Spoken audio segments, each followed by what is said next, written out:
गीता अध्ययन के सेशन में आप सभी का बहुत बहुत स्वागत, जहां हम भगवत गीता के छठे अध्याय को राना सर से समझने का प्रयास कर रहे हैं। और हर बात ध्यान योग के बारे में हमें इस चैप्टर के अंदर बताई गई है। यदि मेडिटेशन को अच्छे से जानना चाहते हैं तो ये चैप्टर को बार बार पढ़ना बहुत ही आवश्यक है। आगे हम चलेंगे श्लोक 28 की ओर। आइए जानते हैं सर से क्या कहा गया है श्लोक 28 में। सर को प्रणाम और निवेदन कि आज के सेशन की शुरुआत करें।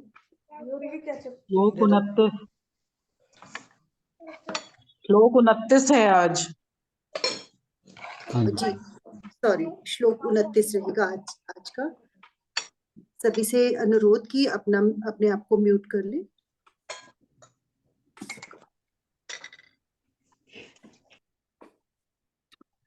ओम वसुदेव सुतं देवं कंसचाणूरमर्दनं देवकी परमानंदं कृष्णं वंदे जगद्गुरुं। सभी को बहुत बहुत प्रणाम। हम गीता जी के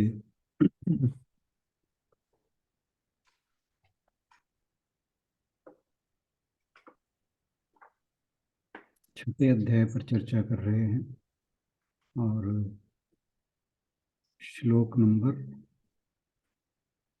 29 आज हम लेंगे। भगवान जी यहाँ पर ध्यान के फल के बारे में बता रहे हैं कि जब एक व्यक्ति का ध्यान फलीभूत होने लगता है, ध्यान परिपक्व हो जाता है, तो फिर उसे क्या अनुभव होता है, इसके बारे में भगवान जी बता रहे हैं। 28वें श्लोक में उन्होंने कहा था कि युंजन एवं सदात्मानम योगी विगत कल्मषः सुखेन ब्रह्म संस्पर्शम अत्यंतम सुखम अश्नुते,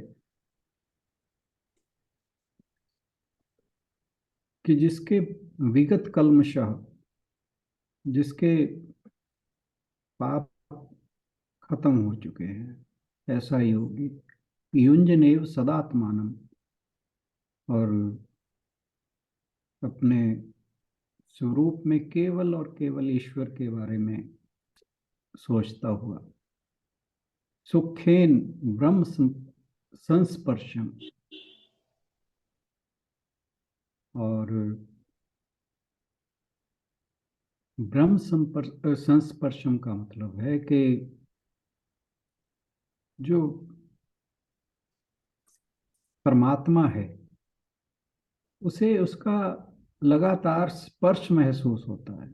ऐसा लगता है कि परमात्मा उसके साथ ही है, और ऐसी अवस्था में उसे अत्यंतम सुखम अश्नुते, अनंत आनंद का अनुभव होता है। तो जब व्यक्ति का ध्यान परिपक्व हो जाता है, उसका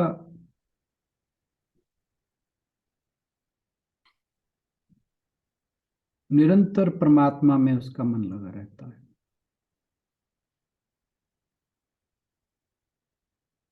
और जब निरंतर परमात्मा में लगा रहता है, ऐसी अवस्था परमानंद की अवस्था है। और इस अवस्था में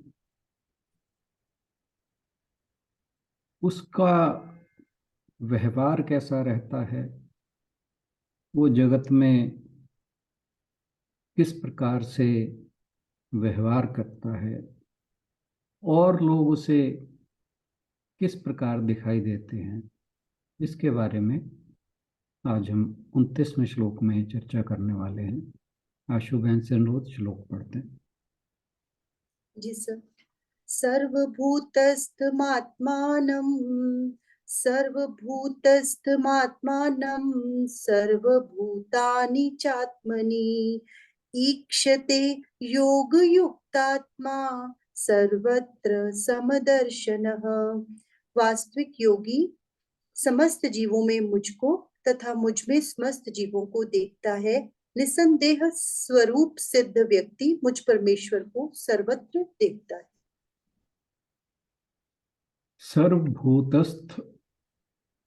सर्वभूतस्थम आत्मानम सर्वभूतानि च आत्मनि।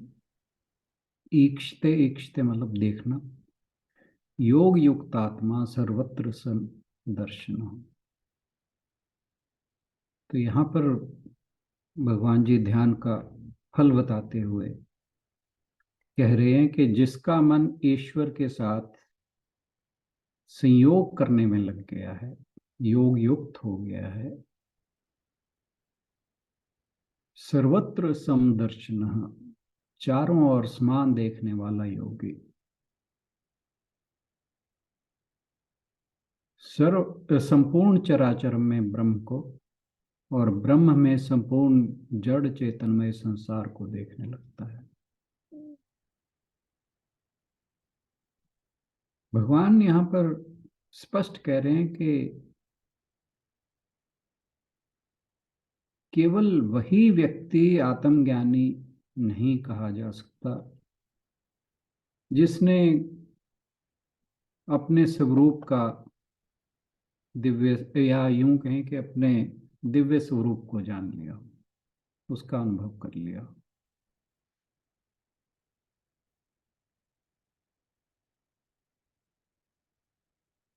तो जिसने अपनी दिव्यता महसूस कर लिया है, अपनी दिव्यता को महसूस कर लिया है या अनुभव कर लिया है, केवल वही व्यक्ति एनलाइटेंड नहीं कहा जा सकता या आत्मज्ञानी नहीं कहा जा सकता। इसके लिए आवश्यक है कि उसके लिए यह भी जरूरी है कि वो बिना किसी भेद के सभी प्राणियों में जो दिव्यता उसके स्वयं के भीतर है, उसी दिव्यता को हर प्राणी में देखे, हर जड़ और चेतन पदार्थ में देखे। जो ऐसा देखता है वही योग युक्त कहा है। जिसने सारे भूतों में, संपूर्ण भूतों में विराजमान एक ही आत्म तत्व को देखा है, उसे ही आत्मज्ञानी कहा जाएगा। क्योंकि जो चैतन्य हमारे हृदय में स्थित है, वही चैतन्य आत्मा सभी नाम रूपों में स्थित है।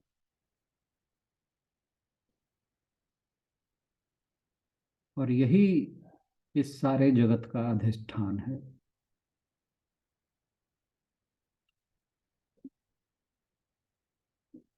तो जो व्यक्ति अपने हृदय में स्थित चैतन्य का अनुभव कर लेता है,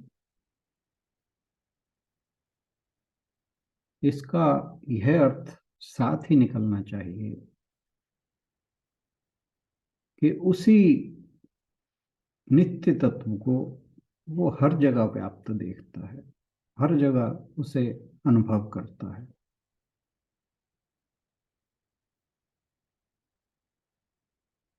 सनातन धर्म में कोई भी व्यक्ति जिसने स्वयं का साक्षात्कार किया है,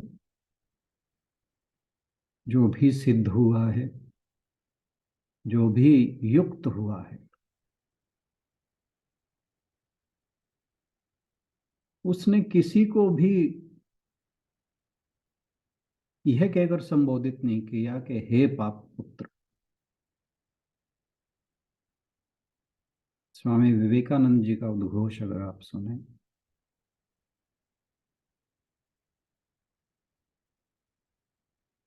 तो वो कहते हैं अमृत पुत्रस्य, संसार के हर प्राणी को, चाहे वो किसी भी जाति धर्म का हो, वो अमृत पुत्र कहकर संबोधित करते हैं।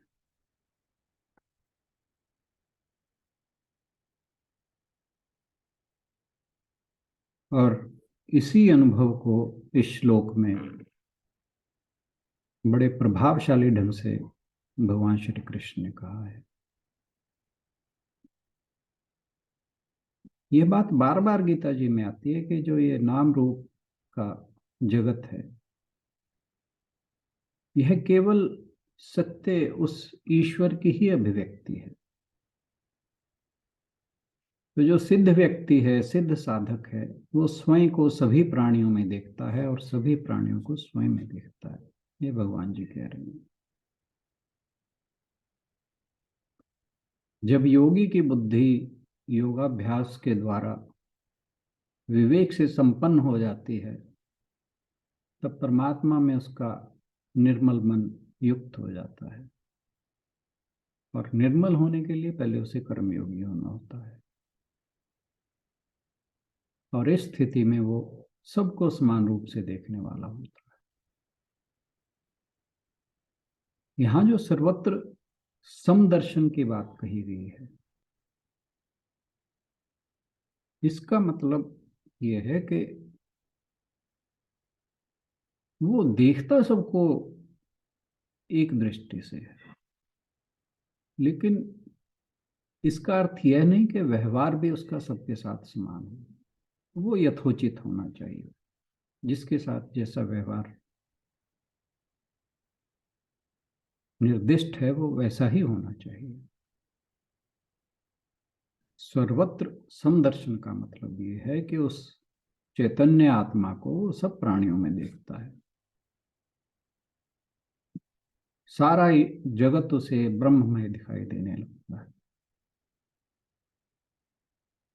जो भगवान जी यहाँ बता रहे हैं, शिक्षा दे रहे हैं, तो उसका एकमात्र उद्देश्य ये है कि उसे हम अपने जीवन में उतारें। केवल सुन के अपना ज्ञान वर्धन करने की चीज नहीं है ये। जब तक इसे हम अपने जीवन में ना उतारें, जब तक हम ऐसा दृष्टिकोण विकसित ना करें, तब तक इस ज्ञान का कोई फायदा नहीं।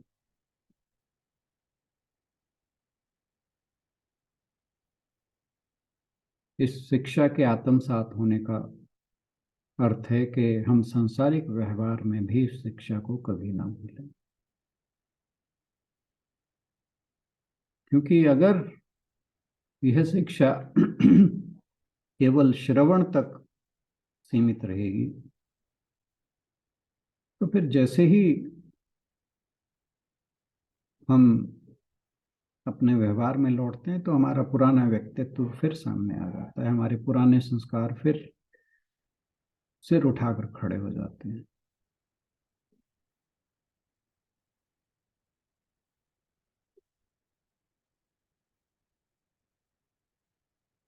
तो जो ज्ञान हमारे दिन प्रतिदिन के जीवन में मदद नहीं करता, ऐसे ज्ञान का कोई फायदा नहीं। तो खाली इतना ही नहीं कि हम इस ज्ञान को प्राप्त करें, बल्कि इसे आत्मसात भी करना चाहिए, इसे जीवन में भी उतारना चाहिए। और इसका एकमात्र तरीका है अभ्यास, कि हम इसे अपने दैनिक जीवन में, इसे अपने व्यवहार में उतारें।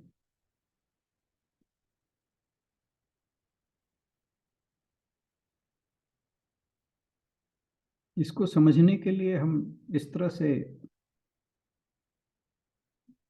देख सकते हैं कि मान लीजिए हम इस कमरे की बात कर रहे हैं जिसमें हम बैठे हैं।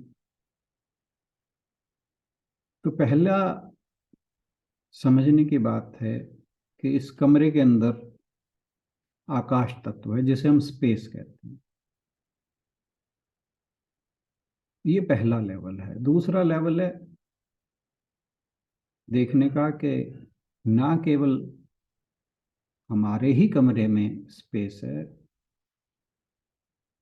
बल्कि इस घर के या आसपास के सभी घरों के कमरों में भी स्पेस है। इससे अगले स्तर पर अगर हम चलते हैं तो फिर ना केवल सब कमरों में स्पेस है, बल्कि स्पेस पूरे ब्रह्मांड में है, पूरे कॉस्मोस में है। फिर और आगे बढ़ें नेक्स्ट लेवल पे,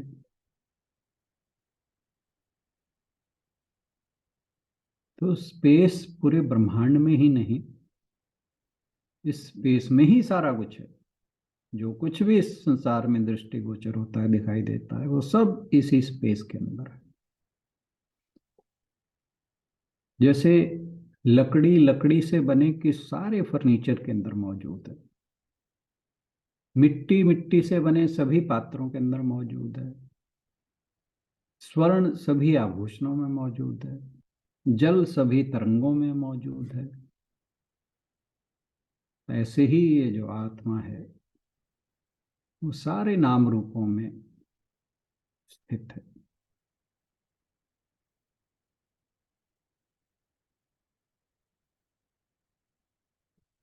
ऐसे इन जो भी उपाधियां हैं, जो उपाधियां हमें एक दूसरे से भिन्न करती हैं, ये मैं हूँ, ये और है, ये वह है, ये जो मैं और वह का भेद है,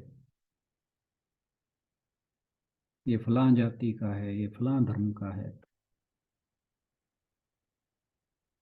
जिसने इन उपाधियों से परे अपने स्वरूप का साक्षात कर लिया, वह व्यक्ति जब सारे जगत को देखता है, उसे सब जगह उस एक ही आत्मा का दर्शन होता है, उसी का ही अनुभव होता है।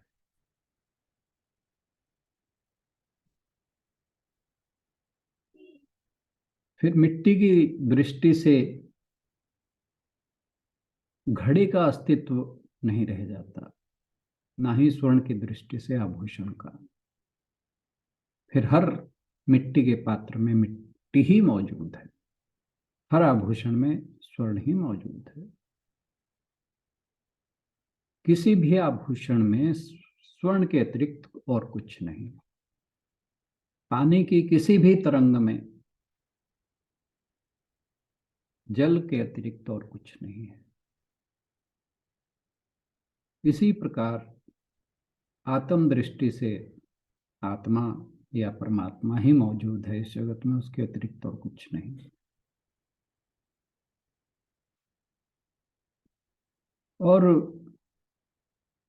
ध्यान के अभ्यास के बिना इसे समझ पाना बड़ा मुश्किल है। मान लीजिए हम एक लहर का एग्जाम्पल लेते हैं। एक व्यक्ति के रूप में हमारा एक नाम है, एक रूप है। ऐसे ही हम मान सकते हैं कि समुद्र की हर लहर का एक नाम और रूप है।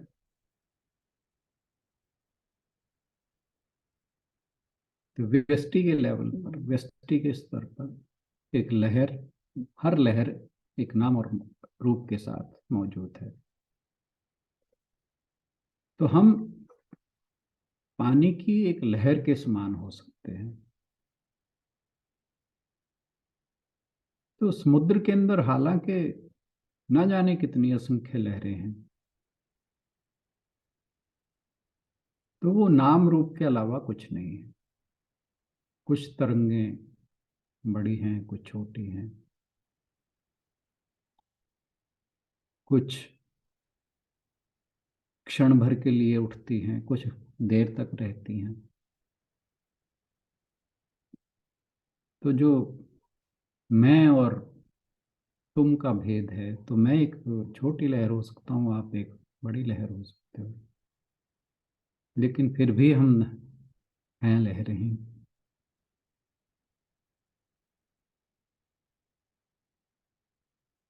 जैसे ही हम अपने दृष्टि का विस्तार करते हैं,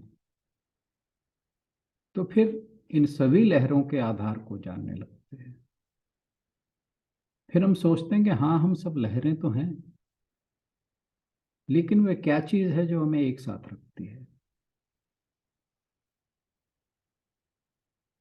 तब हमें पता लगता है कि सभी लहरें समुद्र में चाहे कितनी बड़ी हों कितनी छोटी हों, समुद्र सभी लहरों से बड़ा है।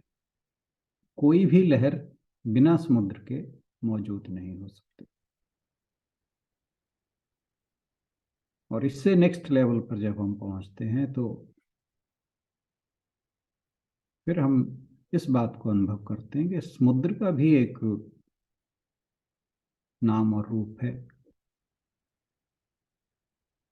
और यह भी जल के पानी के अतिरिक्त और कुछ भी नहीं। मैं लहर हूं, मैं पानी हूं, एक और लहर है वह भी पानी है, ये समुद्र भी पानी है।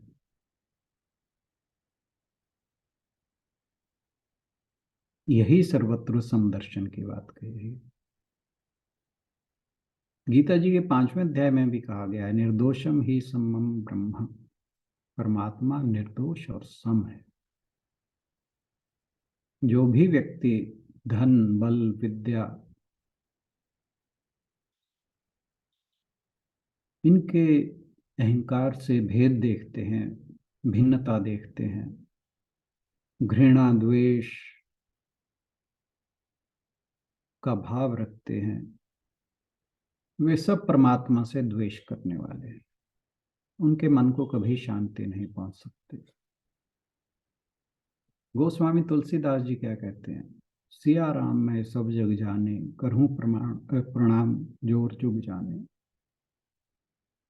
कि मुझे तो सारा जगत सिया राममय दिखता है, मैं हर किसी को हाथ जोड़।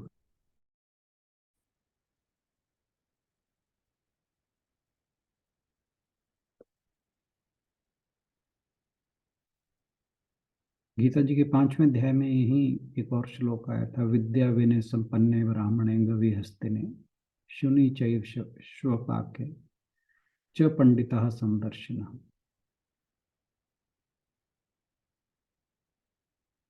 समदर्शी सबको समान देखते हैं,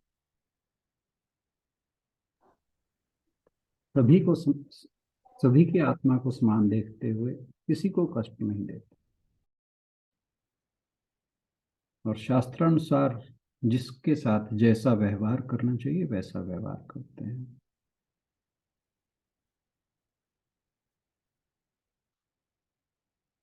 तो यहाँ जो आत्मा की बात हो रही है, ब्रह्म की बात हो रही है। श्रुति कहती है कि आत्मा वारम द्रष्टव्य श्रोतव्य मंतव्य, सबके हृदय में भगवान रहते हैं।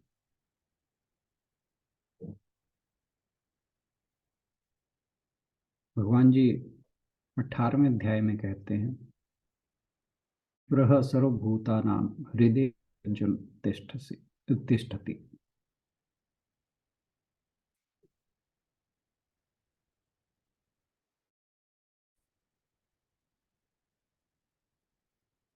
तो जो युक्त आत्मा योगी है वो संपूर्ण चराचर में परमात्मा को देखता हुआ ब्रह्म में सबको देखता है। क्योंकि जैसा कठोपनिषद में कहा गया है, महतो महीयान, भगवान जो है महान से भी महान है।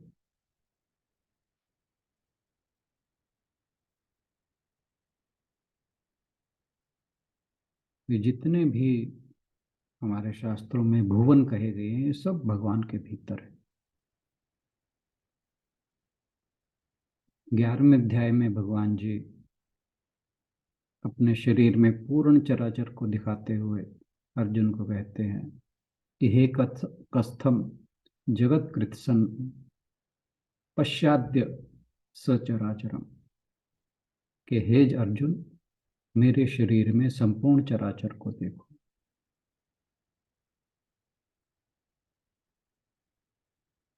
ऐसे ही भागवत में भी प्रसंग आता है जब यशोदा मैया भगवान श्री कृष्ण से पूछते हैं कि तुमने मिट्टी खाई है। वो कहते नहीं, तुम्हें मेरे विश्वास नहीं तो मेरे मुंह के अंदर देखो। और यशोदा मैया उनके मुख में पूरे ब्रह्मांड को देखकर चकित हो जाती है।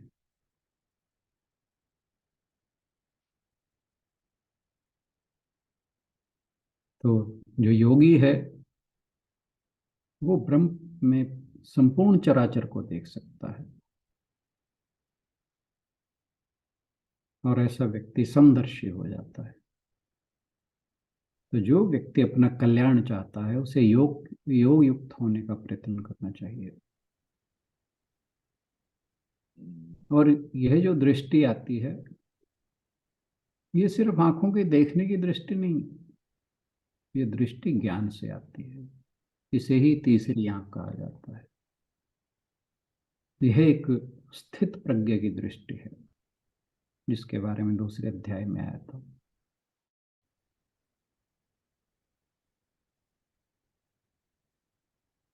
इसमें एक छोटा सा प्रसंग हम बात कर सकते हैं।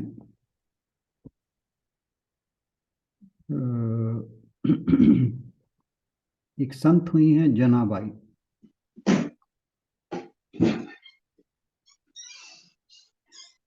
वो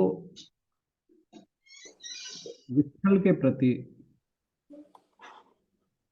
उनकी बहुत तकड़ी इच्छा थी।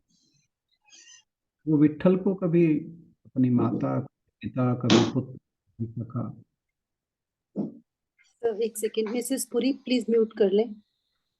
Mrs Puri yes yes yes, sorry. Mute कर। तो जो जनाबाई थी वो विठल को कभी अपनी माता, कभी पिता, कभी पुत्र, कभी सखा। तो हमेशा विठल को अपने स्मरण में रखती थी, उन्हें याद करती रहती। घर में कुल 10 से 15 थे। घर में दासी थी वो, तो सभी घर के काम उन्हीं को करने पड़ते थे। कपड़े धोना, बर्तन मांजना, पानी लाना, चक्की पीसना, धान कूटना, लकड़ियां लाना। लेकिन एक कमाल था कि जो विठल थे वो भी उनके इन कामों में हेल्प करते थे। वो विठल जो थे जनाबाई के केशों में मक्खन लगाते, उसे नहलाते, केश संवारते, कभी जूड़ा चोटी बनाते, श्रृंगार भी करते। एक दिन विठल रात को जब उनसे बातें कर रहे थे तो बात करते करते विठल जी को नींद आ गई।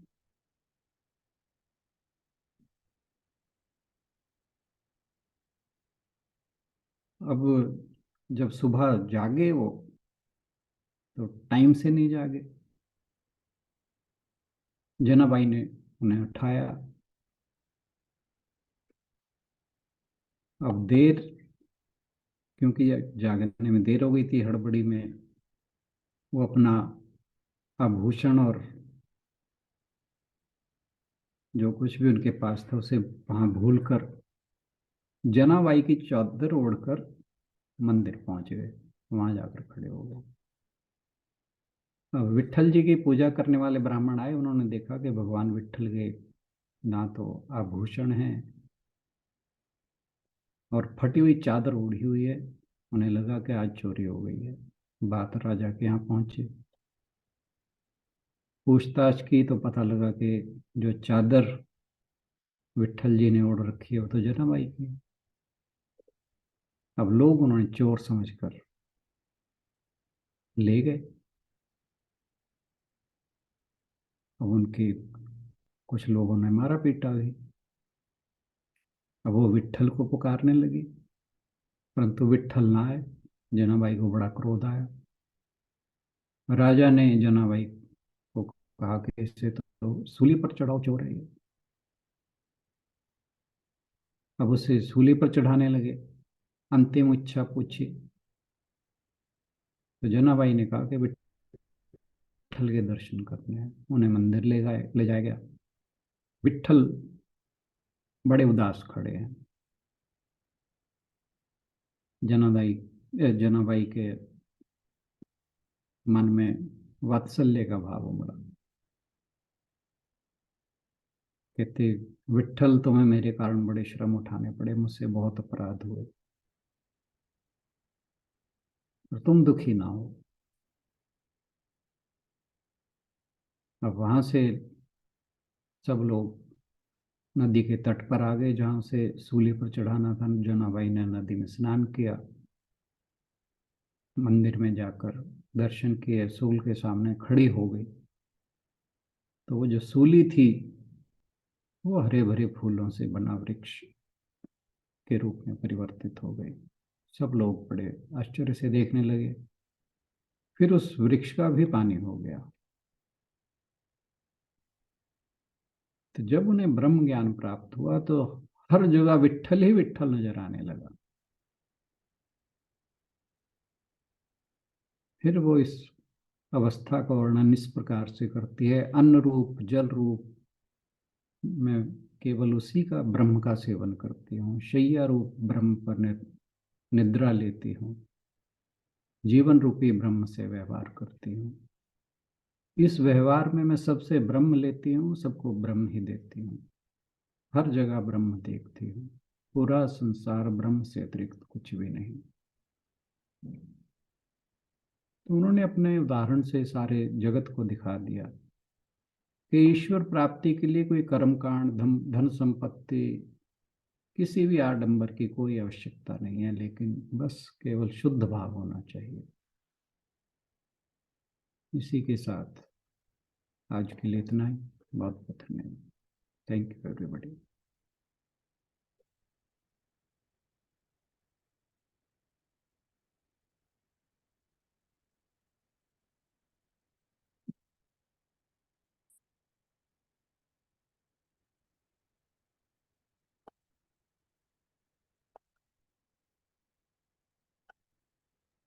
समापन करेंगे। जी सर। ओम पूर्णमदः पूर्णमिदं पूर्णात् पूर्णमुदच्यते पूर्णस्य पूर्णमादाय पूर्णमेवावशिष्यते। ओम शांति शांति शांति। हरि ओम। सभी को बहुत प्रणाम और आज के सेशन में आने के लिए बहुत धन्यवाद। सभी की ओर से राणा सर का भी बहुत बहुत धन्यवाद। कल से सर सेशन नहीं ले पाएंगे क्योंकि सर को जाना है दिल्ली। तो हम पिछले जैसे हमने रूटीन बनाया था कि अपने चैप्टर को हम रिवाइज किया करते थे, जो कि इस पर हमने नहीं किया है। तो हर रोज मैं अपलोड कर दिया करूंगी और वही एक एक या दो दो श्लोक लेकर और उन्हीं के बारे में सब लोग अपने विचार रखेंगे। यही इसी तरह से हमारा कल का कार्यक्रम कंटिन्यू रहेगा। Thank you everyone. Hariom. Hariom.